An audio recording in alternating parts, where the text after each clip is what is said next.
YouTube, si veu que el teu canal té moltes visites, t'envia un correu, vale? I et diu si vols formar part del programa Partner, vale? Que són generar uns ingressos per els clics els anuncis dels teus vídeos i les reproduccions. Et posa una sèrie de normes, que són que no pots donar els clics als teus anuncis i...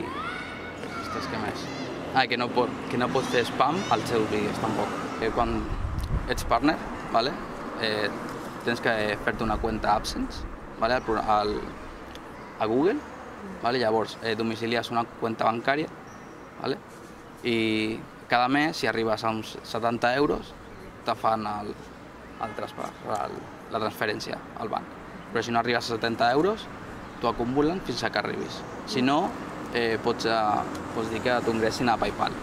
El que permet AdSense és que pots crear tu els teus propis anuncis i guanyar diners amb aquests anuncis. I et permet insertar els anuncis al teu Facebook, al teu Twitter, que pots guanyar més diners d'altres pàgines. Nosaltres bàsicament tenim dos ingressos. Tenim quan alguna marca es posa en contacte amb nosaltres i ens diu «Hosti, m'agrada el que fas, vull que fem alguna cosa junts», com podria ser una col·laboració amb un altre youtuber, l'únic que en aquest cas et guanyes la vida perquè la marca et subvenciona el vídeo. Això per un cantó. Si aconsegueixes això, és relativament senzill viure a YouTube. Però clar, és molt difícil aconseguir aquest grau de confiança en una marca. Clar, quan fas un humor tan incorrecte, la marca diu, a veure, vull associar la meva imatge a un noi guapo i que parla de coses bones o vull associar-la amb un Moisès que està parlant de com fer-se la palla perfecta. Costa més, però quan una marca s'atreveix, li tinc carinyo, oi? És com, ai, mira, vol fer alguna cosa amb mi? Sí, alguna he tingut.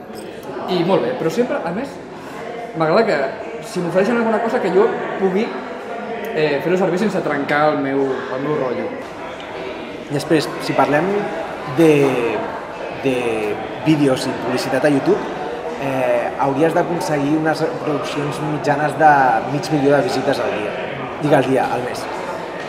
Hi ha un altre sistema de cobrament per monetitzar els seus vídeos, que és que si el teu vídeo té més de 200 reproduccions en més de 2 dies, o menys de 2 dies, YouTube t'envia un missatge dient que si vols guanyar diners amb aquest vídeo, només amb aquest vídeo.